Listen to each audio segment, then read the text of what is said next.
ચાલો છોકરાઓ, આપણે આગળ વધીએ. આપણે લાસ્ટ વિડીયોની અંદર પ્રથમ સંક્રાંતિ શ્રેણીની જે તત્વો છે, 3D વિભાગના જે તત્વો છે એની ઇલેક્ટ્રોનિક કોન્ફિગરેશન જોઈ લી. આજે આપણે સમજીશું 4D શ્રેણીના તત્વોની ઇલેક્ટ્રોનિક કોન્ફિગરેશન. તો સમજો, તો પહેલા લખીએ શોર્ટ ફોર્મ શું છે. યટ્રિયમ મીન્સ કે यारी, जरा निभाना, यारी जरा निभाना, मोट तक, यारी जरा निभाना, मोट तक, रुकावट, राही, पड़े, अगर, कड़ी. याद रहશે. यारी जरा निभाना, मोट तक, रुकावट, राही, पड़े, अगर, कड़ी. તમારી 4D શ્રેણીના જે તત્વો છે એ તત્વોની શોર્ટ ફોર્મમાં તમે આ રીતના યાદ રાખી શકશો. હવે તમને મેં કીધેલું છે એનો પરમાણુ ક્રમાંક એ બહુ સિમ્પલ રીતના તમને યાદ રહી જશે, બહુ અઘરી વાત નથી. તો યટ્રિયમની વાત કરીએ, નંબર છે 39. આ વાત કરું છું પરમાણુ ક્રમાંક તો 39, 40, 41, 42, 43, 44, 45, 46, 47, 48. તો આ પ્રકારે એના પરમાણુ ક્રમાંક થઈ જશે. હવે જે બાહ્યતમ કક્ષાની ઇલેક્ટ્રોનની રચનાની જો વાત કરીએ તો બાહ્યતમ કક્ષાની ઇલેક્ટ્રોન રચનાની વાત કરીશું આપણે માત્ર. તો આવશે શું? 5s માં ઇલેક્ટ્રોન જશે અને સાથે સાથે 4d માં જશે. ચાલો, હવે પેલામાં જેમ આર્ગોન આવતો હતો તેમ આમાં કોણ આવશે? ક્રિપ્ટોન. તો ક્રિપ્ટોન સુધીની બધામાં જ ક્રિપ્ટોન આવશે. તો ક્રિપ્ટોન સુધી આપણે ઇલેક્ટ્રોન રચના રાખીશું. હવે જો નંબર છે 39. તો ક્રિપ્ટોનનો આર્ગોનનો નંબર હોય છે 18. આર્ગોનનો નંબર અહીંયા જક લખીએ છીએ આપણે, સોરી, આર્ગોનો નંબર હોય છે 18. આર્ગોન પછી કોણ આવવાનો? ક્રિપ્ટોન આવવાનો. તો એમાં બીજા 18 ઉમેર્યો મીન્સ કે થઈ જશે 36. ક્લિયર? તો 36 સુધી ઇલેક્ટ્રોન માની લઈએ કે ક્રિપ્ટોનમાં ભરાઈ ગયા. તો યટ્રિયમમાં મારે 3 ઇલેક્ટ્રોન ભરવા છે. તો સૌથી પહેલા એસમાં જશે. એસમાં કેટલા ઇલેક્ટ્રોન જશે? તો 2 જશે. તો 36 ને 2 38, 38 ને 1 39. તો તમારી યટ્રિયમની આ પ્રકારે ઇલેક્ટ્રોનની રચના થઈ જશે. હવે વાત કરીએ ઝિર્કોનિયમ. તો ઝિર્કોનિયમ નંબર છે 40. તો સેમ પાછું 36, 36 ને 2 38, 38 ને 2 40. ક્લિયર થાય છે? હવે આવી ગયા નિયોબિયમ પર. હવે નિયોબિયમની જો વાત કરીએ તો તમારે એને એક્સેપ્શન તરીકે યાદ રાખવાનું છે. શબ્દ બોલું છું એક્સેપ્શન મીન્સ કે અપવાદ તરીકે તમારે યાદ રાખવાનું છે. ખરેખર રૂલ્સ એન્ડ રેગ્યુલેશન મુજબ અહીંયા 2 આવશે, અહીંયા કેટલા આવશે? 3. પણ એની જગ્યાએ નિયોબિયમમાં હોય છે 4D માં 4 ઇલેક્ટ્રોન, અહીંયા 1 જ ઇલેક્ટ્રોન હોય છે. તો આ જે નિયોબિયમ છે એ તત્વની ઇલેક્ટ્રોનિક કોન્ફિગરેશન મે બી આવી શકે, કારણ કે જે રૂલ્સ એન્ડ રેગ્યુલેશન મુજબ હોય છે એની ઇલેક્ટ્રોનિક કોન્ફિગરેશન મોટે ભાગે બહુ આવતી નથી, પણ જે અપવાદ તરીકે હોય છે એની જ કોન્ફિગરેશન આવવાના ચાન્સ વધારે હોય છે. તો નિયોબિયમમાં આ રીતના જોવા મળે છે. તો એમાં ટોનની મીન્સ કે એસનો 1 ઇલેક્ટ્રોન ક્યાં આવી જાય છે? 4D કક્ષકની અંદર આવી જાય છે. તો નિયોબિયમ તમારે યાદ રાખવું પડશે. ચલો આગળ જઈએ. હવે 42. તો 36 ઇલેક્ટ્રોન ભરાવાના. હવે 36 ને 2 38, 38 બાકી કેટલા રહ્યા? 39. એટલે બીજા 4 બાકી રહ્યા. પણ અર્ધપૂર્ણ રચના પ્રાપ્ત કરવા માટે મોલિબ્ડેનિયમ શું કરશે? અહીંયા 5 ધારણ કરશે, અહીંયા 1 ધારણ કરશે. તો અહીંયા મોલિબ્ડેનિયમ માટે આપણે આઈડિયા આવી જશે કે ભાઈ અર્ધપૂર્ણ રચના પ્રાપ્ત કરવા માટે ડી કક્ષકમાં એસનો 1 ઇલેક્ટ્રોન આમાં ગોઠવાઈ જશે એટલે 5 થઈ જશે. પણ નિયોબિયમમાં કેમ આવું થશે એ અપવાદ તરીકે તમારે યાદ રાખવાનું છે. ક્લિયર થાય છે? ચાલો, તો મોલિબ્ડેનિયમ પછી આપણે જઈએ ટેકનિશિયમ પર. ચાલો, ટેકનિશિયમની વાત કરીએ તો ટેકનિશિયમની બી જોઈએ તો 36 ને ખરેખર જોવા જઈએ તો રૂલ્સ એન્ડ રેગ્યુલેશન અહીંયા 2 હોવા જોઈએ. 36 ને 2 38, પછી અહીંયા કેટલા હોવા જોઈએ? 5. તો ટેકનિશિયમ જોવા જાય તો ઓલરેડી કેવું છે કે ડી કક્ષકમાં 5 ઇલેક્ટ્રોન ધરાવતું છે. તેમ છતાં પણ ટેકનિશિયમ શું કરશે, અહીંયા એક જ ઇલેક્ટ્રોન રાખશે અને અહીંયાનો એક ઇલેક્ટ્રોન અહીંયા ટ્રાન્સફર 5ની જગ્યાએ અહીંયા કરી દેશે 6. મીન્સ કે આ પણ તમારે એક અપવાદ તરીકે ટેકનિશિયમને બી યાદ રાખવાનું છે. ખરેખર 5 ઇલેક્ટ્રોન રૂલ્સ એન્ડ રેગ્યુલેશન મુજબ હોય છે જે સ્થાયીત્વતા પ્રાપ્ત કરી શકે છે. તેમ છતાં પણ એસનો એક ઇલેક્ટ્રોન ડી કક્ષકમાં ટ્રાન્સફર થાય છે. ક્લિયર? તો નિયોબિયમ, ટેકનિશિયમ તમારે શું કરવા પડશે? યાદ રાખવા પડશે. ચાલો હવે રોડિયમની વાત કરીએ તો રોડિયમમાં જોઈએ તો 36 ને રૂલ્સ એન્ડ રેગ્યુલેશન મુજબ કેટલા થશે? 36 ને 2 38, 39 40 ને બીજા અહીંયા કેટલા આવશે? 6. તો 6 ની જગ્યાએ અહીંયા બી શું થઈ જશે? 7 થઈ જશે, એક અહીંયા આવી જશે. ક્લિયર થાય છે? સેમ રોડિયમમાં બી અહીંયા એક જ, અહીંયા એક ટ્રાન્સફર થઈ જાય છે. તો તમે નિયોબિયમ થી રોડિયમ તરફ જશો તો એસ કક્ષકના બધા જ એક ઇલેક્ટ્રોન ક્યાં ચાલ્યા જાય છે? ડી કક્ષકમાં ચાલ્યા જાય છે. એમઓમાં જાય છે રૂલ્સ એન્ડ રેગ્યુલેશન મુજબ. ચાલો સ્થાયીત્વતા પ્રાપ્ત કરી.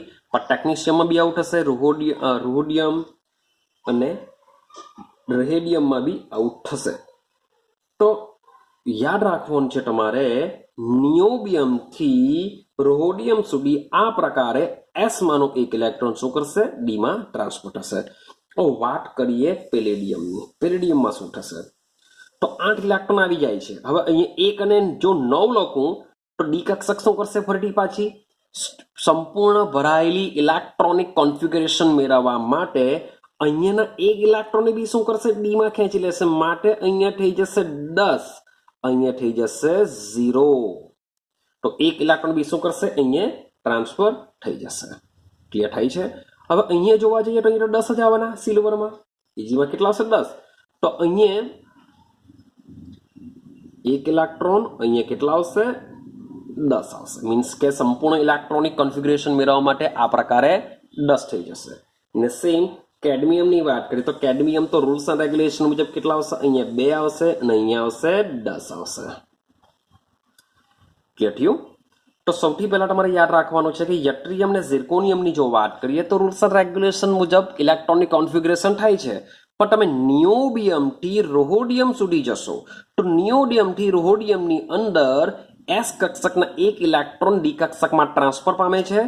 અને પેલેડિયમ, સિલ્વર, કેડમિયમ તરફ જશો તો ડી કક્ષકમાં 10 ઇલેક્ટ્રોન એટલે કે સંપૂર્ણ ઇલેક્ટ્રોનની રચના પ્રાપ્ત કરીને સ્થાયીત્વતા મેળવવાનું વલણ ધરાવશે. માટે પેલેડિયમની બી એક યાદ રાખવા જેવું છે. પેલેડિયમમાં બી શું થશે કે એસ કક્ષકમાં 0 ઇલેક્ટ્રોન છે. ક્લિયર થાય છે? ચાલો હવે એસ કક્ષકમાં 0 ઇલેક્ટ્રોન છે માટે એ સ્થાયીત્વતા મેળવશે.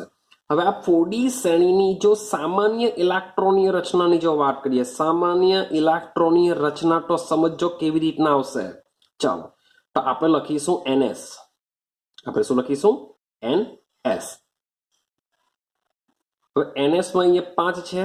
જો તમને એમ પૂછે કે 4D શ્રેણીના તત્વોની સામાન્ય ઇલેક્ટ્રોનની રચના શું થશે તો 4D શ્રેણીની પૂછેલી છે તો અહીંયા તમારે શું લખવું પડશે? ક્રિપ્ટોન લખવું પડશે. હવે અહીંયા NS ની જગ્યાએ સીધું જ તમે શું લખી શકો? 5S લખી શકો. બાજુમાં શું લખી શકો? 4D. તમને 4D શ્રેણીની જો ડાયરેક્ટલી પૂછે તો તમે ક્રિપ્ટોન 5S 4D સીધું લખી શકો છો. તો 5S ની વાત કરીએ તો 5S ની અંદર તમે જોશો 2 2 1 0 પણ છે. માટે શું લખવું પડશે? 0 થી 2 યાદ રાખજો. કારણ કે અહીંયા પેલેડિયમમાં એસ કક્ષકમાં 0 ઇલેક્ટ્રોન પણ આવે છે. માટે તમારે અહીંયા બતાવવું પડશે 0 થી 2. અને ડી ની વાત કરીએ તો 1 થી લઈને 10 સુધીના અંક આવે છે. માટે 1 થી 10 આ પ્રકારે લખીશું. ક્લિયર થાય છે? તો તમારી 4D શ્રેણીની શું થશે? સામાન્ય ઇલેક્ટ્રોનની રચના થશે. હવે પેલેડિયમની વાત કરીએ, એજીની વાત કરીએ અને સીડીની વાત કરીએ. શું આ ટોર્નેટોનને સંક્રાંતિ તત્વ ગણવામાં આવશે? કારણ કે આપણો નિયમ શું છે કે ડી કક્ષક અપૂર્ણ ભરાયેલી હોવી જોઈએ. પણ અહીં શું છે? ડી કક્ષક આ ટોર્નેટોનમાં સંપૂર્ણ ભરાયેલી છે. પણ બીજો એક રૂલ્સ એન્ડ રેગ્યુલેશન છે, તેની કોઈ એક ઓક્સિડેશન અવસ્થાની અંદર. તો પેલેડિયમની વાત કરીએ તો પેલેડિયમ ભાઈ આયન બનશે તો ઓછામાં ઓછો એક ઇલેક્ટ્રોન તો ગુમાવશે જ. તો એ શામાંથી જશે? ડી કક્ષકમાંથી જશે. માટે અર્ધપૂર્ણ થઈ જ જશે. માટે પેલેડિયમ તો શું થશે? સંક્રાંતિ તત્વ ગણવામાં આવે છે. મેઇન વાત છે સિલ્વરની. હવે સિલ્વરની ડી કક્ષકમાં 10 ઇલેક્ટ્રોન છે. ક્લિયર થાય છે? હવે સિલ્વરની મોટે ભાગની એની જાણીતી ઓક્સિડેશન અવસ્થા કઈ છે? Ag+1 તરીકે આપણે યાદ રાખીએ છીએ. હવે Ag+1 ની જો વાત કરીએ તો એમાંથી જો એક ઇલેક્ટ્રોન જો ગુમાવે તો ડીમાં કેટલા થઈ જશે? 10. જો 10 આવે તો Ag બી શું થઈ જશે? સંક્રાંતિ તત્વ ગણવામાં આવતું નથી. પરંતુ જે Ag છે Ag+2 તરીકે પણ અસ્તિત્વ ધરાવી શકે છે. શબ્દ બોલું છું, જે Ag છે Ag શું કરશે? +2 ઓક્સિડેશન અવસ્થા પણ ધરાવી શકે છે. માટે +2 ઓક્સિડેશન ધરાવવા માટે અને 2 ઇલેક્ટ્રોન શું કરવા પડશે? ગુમાવવા પડશે. જો 2 ઇલેક્ટ્રોન ગુમાવે તો ડી કેટલા બની જશે? 9 બની જશે. હવે જો ડી 9 બની જાય મીન્સ કે સિલ્વર બી શું આવશે? સંક્રાંતિ તત્વ ગણવામાં આવશે. ક્લિયર થાય છે? માટે આપણે શું યાદ રાખીશું કે જે સમૂહ 12 ના જે તત્વો છે, સમૂહ 12 ના તત્વો કોણ કોણ છે? યાદ કરો ફરીથી પાછા. ઝિંક લઈ લેવ, કેડમિયમ લઈ લેવ, મર્ક્યુરી લઈ લેવ, કોપરનિશિયમ લઈ લેવ. આ જે 4 તત્વો છે કે જેમાં ડી કક્ષક શું છે? સંપૂર્ણ ભરાયેલી છે, જેને આપણે સંક્રાંતિ તત્વ ગણતા નથી. તે સિવાયના બાકીના બધા જ તત્વો શું હશે? સંક્રાંતિ તત્વ ગણવામાં આવશે. ક્લિયર થાય છે? તો મેં જે પણ રાઉન્ડ દોરેલા છે એ તત્વોની જે ઇલેક્ટ્રોનિક કોન્ફિગરેશન છે તમારે શું કરવી પડશે? યાદ રાખવી પડશે. ચાલો, આઈડિયા આવે છે? હજુ આગળ જઈએ, આપણે હજુ એક શ્રેણીની વાત કરીએ. હવે આપણે ડિસ્કશન કરીએ 5D સંક્રાંતિ શ્રેણીના તત્વોની કોન્ફિગરેશનની વાત કરીએ. તો ભાઈ પેલા લખી દઈએ આપણે. લા હપ્તા, લા હપ્તા, લા હપ્તા, લા હપ્તા. વર્ના, વર્ના. Rose, ROSE, ROSE. તો ROSE માટે શું કરીશું? R O પછી S, પછી બાજુમાં શું કરશું? પાછું સોરી R, બાજુમાં આવી જશે O. Sorry for that. R O થઈ ગયું. હવે પાછું S E. આ રીતના યાદ રાખીશું આપણે. R O S E, rose. લા હપ્તા, વર્ના, રોઝ. ઈડર, ઈડર માટે યાદ રાખીશું IR. પીટુંગા, તો PT AU, પીટુંગા. ગા મીન્સ કે HG લેશું આપણે. ક્લિયર થાય છે? લા હપ્તા, વર્ના, રોઝ, ઈડર, પીટુંગા.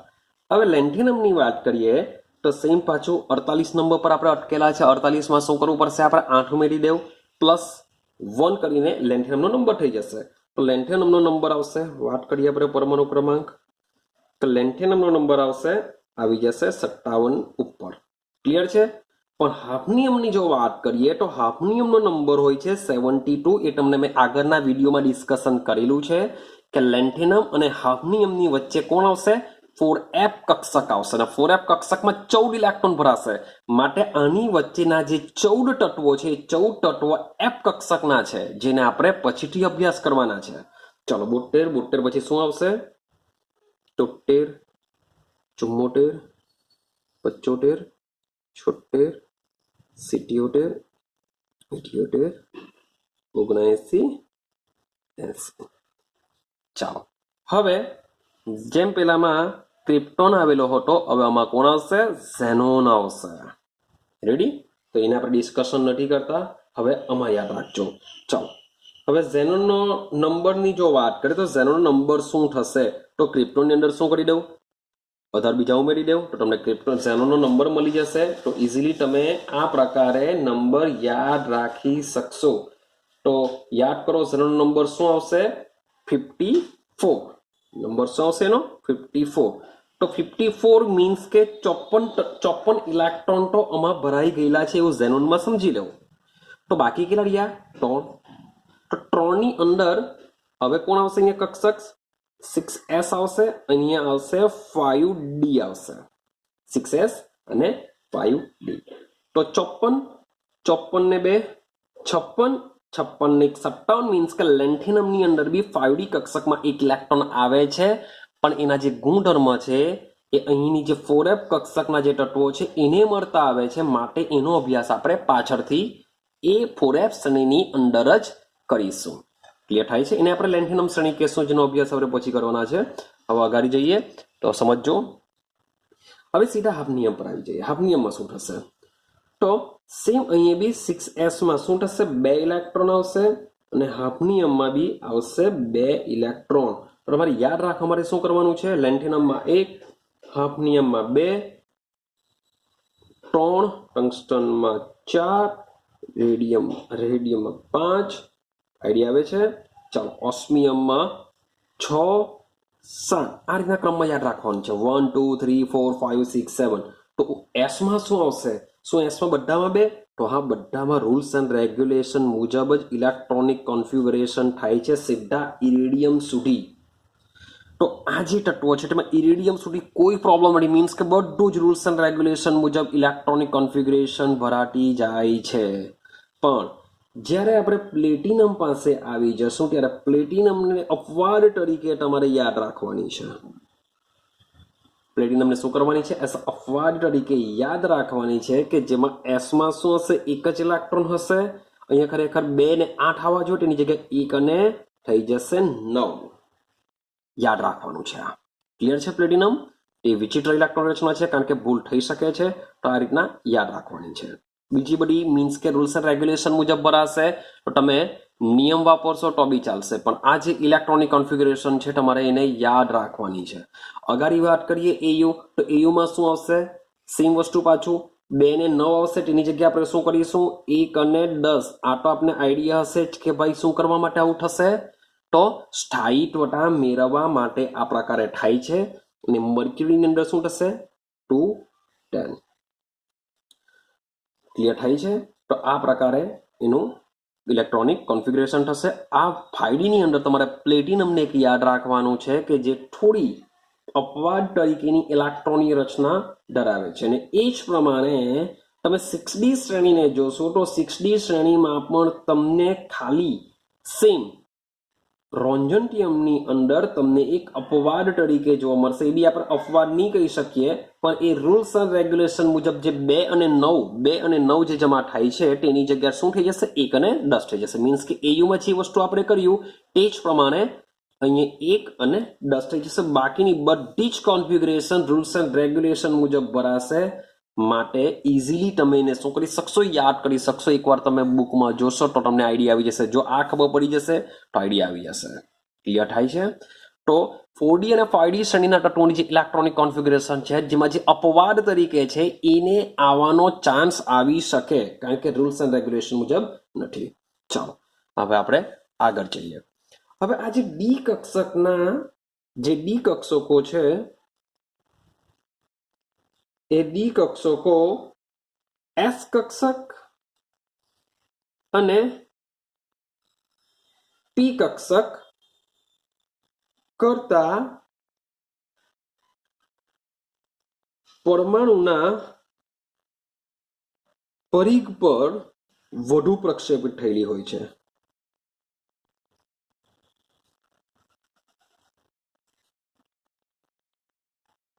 જે ડી કક્ષકો છે એ એસ કક્ષકો અને પી કક્ષકો કરતા કેવી હોય છે? પરિઘ પર વધુ પ્રક્ષેપિત થયેલી હોય છે. ચાલો, અને વધુ પ્રક્ષેપિત થયેલી હોવાથી તેની ચારેય બાજુએથી પરમાણુઓ અને અણુઓ વડે અસર પામી શકે અથવા અસર કરી શકે છે. કે ડી કક્ષકોની આજુબાજુ જો કોઈ પરમાણુ કે અણુઓ આવેલા હોય તો એ પરમાણુ અને અણુઓ પર એની અસર થઈ શકે છે, અથવા તો ડી કક્ષક પર તેની અસર થઈ શકે છે. ક્લિયર થાય છે? ચાલો હવે સમજો. તો વાત કરું છું હવે ડી 1 થી લઈને 9 સુધીના. જો ડી કક્ષકની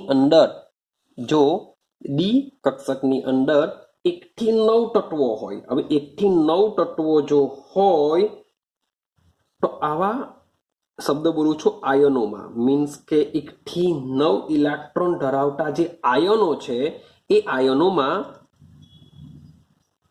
સમાન ચુંબકીય ગુણધર્મ, શબ્દ બોલું છું આયનોમાં, આયન ક્યારે બનશે? જો એ ઇલેક્ટ્રોન ગુમાવે તો આ જે ડી વિભાગના તત્વો છે એ ડી વિભાગના તત્વોમાં જે 1 થી 9 ઇલેક્ટ્રોન ધરાવતા આયનો હોય છે એ આયનોની અંદર સમાન ચુંબકીય ગુણધર્મ અને ઇલેક્ટ્રોનીય ગુણધર્મ જોવા મળી શકે છે. મીન્સ કે એવા તત્વો કે જેમાં ડી કક્ષકમાં 1 થી 9 ઇલેક્ટ્રોન આવેલા હોય, મીન્સ કે 1 થી 9 ઇલેક્ટ્રોનમાં શું થાય કે અયુગ્મિત ઇલેક્ટ્રોનની સંખ્યા સમાન થઈ જતી હોય. તો એવા જે તત્વો છે, જેમ કે વાત જો કરીએ તો માની લો કે મારી પાસે Ti+1 છે, ક્લિયર? Ti+1 ની અંદર ડી કક્ષકમાં કેટલા? 1 ઇલેક્ટ્રોન આવશે. સોરી ફોર ધેટ, માની લો કે મારી પાસે Ti+3 છે, Ti+3 ની અંદર ડી કક્ષકમાં કેટલા ઇલેક્ટ્રોન આવશે? 1 આવશે. માની લો કે વેનેડિયમ છે, હવે વેનેડિયમમાં માની લો કે મારી પાસે V+4 છે, તો V+4 ની અંદર પણ ડી કક્ષકમાં 1 ઇલેક્ટ્રોન આવશે. ક્લિયર થાય છે? તો આ જે બંને આયનો છે જેમાં ડી કક્ષકમાં કેટલા 1 ઇલેક્ટ્રોન આવેલા હોય છે, તો આ બંને ઇલેક્ટ્રોન 1 હોવાની લીધે Ti+3 અને જે V+4 છે એ સમાન ચુંબકીય ગુણધર્મ ધરાવશે અને ઇલેક્ટ્રોનીય ગુણધર્મ પણ કેવા જોવા મળશે? લોકોમાં સમાન જોવા મળી શકે છે. ચાલો, હવે આ જે 1 થી 9 છે તેને આપણે કહેશું આંશિક રીતે ભરાયેલા ઇલેક્ટ્રોન, કારણ કે 1 થી 9 છે એટલે આંશિક રીતે ભરાયેલા ઇલેક્ટ્રોન છે. તો આ જે આંશિક રીતે ભરાયેલા ઇલેક્ટ્રોનને લીધે આ જે તત્વો છે એ લાક્ષણિક ગુણધર્મો ધરાવે છે.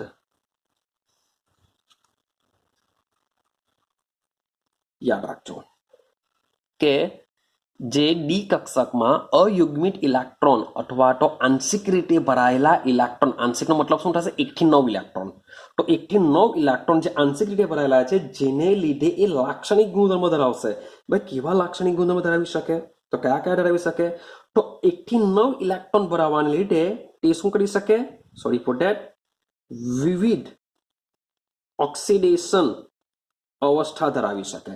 તો આ જે તત્વો છે એ માત્ર ને માત્ર કોઈ, જાણે કે Na ઉપર હંમેશા +1 જ આવે, Li પર હંમેશા +1 જ આવે, Ca પર હંમેશા +2 જ આવે, પણ આ જે ડી વિભાગના જે તત્વો છે એ ડી વિભાગના તત્વોની અંદર એ એક કરતા વધુ ઓક્સિડેશન અવસ્થાઓ ધરાવી શકે છે. આઈડિયા આવે છે? Fe+2, Fe+3, તમને આઈડિયા હશે. Mn+2 માં બી જોવા મળે, +5, +7, +3, +4 વગેરે જેવી ઓક્સિડેશન અવસ્થાઓ ધરાવી શકે છે. તો વિવિધ ઓક્સિડેશન અવસ્થાઓ દર્શાવી શકે છે. ચાલો બીજો પોઈન્ટની વાત કરીએ તો 1 થી 9 આંશિક રીતે ભરાયેલા ઇલેક્ટ્રોન લીધે રંગીન આયનો બનાવી શકે છે. કેવા આયનો બનાવી શકે? રંગીન આયનો. એક્ઝામ્પલ તરીકે તમને આપું, તમે ઇનઓર્ગેનિકના પ્રેક્ટિકલ કરો છો ત્યારે CO+2 તમને પિંક કલરનો જોવા મળે છે, રેડ કલર જેવો, reddish pink, dark pink colour જેવો જોવા મળે છે. Mn ની વાત કરતા Mn+2 તમને કયા રંગનો જોવા મળે છે? લાઇટ પિંક કલરનો જોવા મળે છે. ક્લિયર? Cu+2 ની વાત કરતા ભૂરા રંગનો જોવા મળે છે. તો આ જે આંશિક રીતે ભરાયેલા ઇલેક્ટ્રોન લીધે તેઓ શું કરે છે? રંગીન આયનો આપે છે. ચાલો ત્યાર પછી આગળ વાત કરીએ તો આંશિક રીતે ભરાયેલા ઇલેક્ટ્રોનને લીધે શું કરી શકે છે? વિવિધ લિગેન્ડ સાથે ભાઈ સંકીર્ણ બનાવે છે. જે સંકીર્ણ સંયોજન આખું ચેપ્ટર ભણવાના છે એ ચેપ્ટરની અંદર શું કરશું? આ ડી વિભાગના તત્વો શું કરી શકે છે? સંકીર્ણ સંયોજનો બનાવી શકે છે. એનું રીઝન શું છે એ આપણે એ ચેપ્ટરમાં શીખીશું કે શા માટે આ જ તત્વો લિગેન્ડ સાથે જોડાઈને સંકીર્ણ સંયોજનો બનાવી શકે છે. ચાલો તો આપણે અહીંયા સમજીશું કે જે ડી કક્ષક છે, ડી કક્ષક કેવી છે? આંશિક રીતે ભરાયેલી છે, માટે વિવિધ ઓક્સિડેશન અવસ્થા ધરાવી શકે, રંગીન આયનો બનાવી શકે, વિવિધ લિગેન્ડ સાથે જોડાઈને સંકીર્ણ સંયોજનો બનાવી શકે છે. ચાલો ત્યાર પછીની વાત કરીએ તો આ જે તત્વો છે, આ તત્વો અને તેના સંયોજનો, એના તત્વો અથવા સંયોજનો શું કરી શકે છે? ઉદ્દીપક ગુણધર્મ ધરાવી શકે છે. મીન્સ કે એઝ એના સંયોજનો છે અથવા તત્વો છે એઝ ઉદ્દીપક તરીકે પણ વર્તી શકે છે. જેમ કે એમોનિયા બનાવવાની હેબર પદ્ધતિ તમે લઈ લો તો આપણે શું લખીએ છીએ? લોખંડનો ભૂકો લખીએ છીએ અથવા આયર્ન ઓક્સાઇડ લઈએ છીએ કે જે શું છે? આ ડી વિભાગના તત્વોના ઉદ્દીપક તરીકેનો ગુણધર્મ સાબિતી આપે છે. ક્લિયર? ચાલો. અને સાથે સાથે અનુચુંબકીય, ભાઈ અનુચુંબકીય ગુણધર્મ પણ દર્શાવી શકે છે. મેં તમને વાત કરેલી છે કે અયુગ્મિત ઇલેક્ટ્રોન આવેલા હોય તો અનુચુંબકીય ગુણધર્મ ધરાવી શકે છે. આઈડિયા આવે છે? અનુચુંબકીય ગુણધર્મ પણ ધરાવી શકે છે. ચાલો હવે આગળ જઈએ. તો આ જે તત્વો છે એ તત્વો એસ અને પી વિભાગના તત્વોથી, એસ અને પી વિભાગના તત્વોથી વિપરીત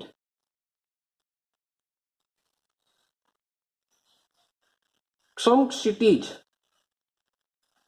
સામ્યતા વધુ દર્શાવે છે. સમક્ષિતિજ સામ્યતા મીન્સ કે સમક્ષિતિજની વાત કરીએ આપણે આવર્તની અંદર, તો આ જે સમૂહના તત્વો છે આવર્તની અંદર ઘણી બધી સામ્યતા દર્શાવે છે. જ્યારે એસ અને પી વિભાગમાં આવું થતું નથી. એસ અને પીમાં શું થશે? સમૂહમાં એક સરખી સામ્યતા ધરાવે છે. જ્યારે આમાં શું થશે? આવર્તમાં સામ્યતા આવશે, પણ સાથે સાથે કેટલાક સમૂહમાં પણ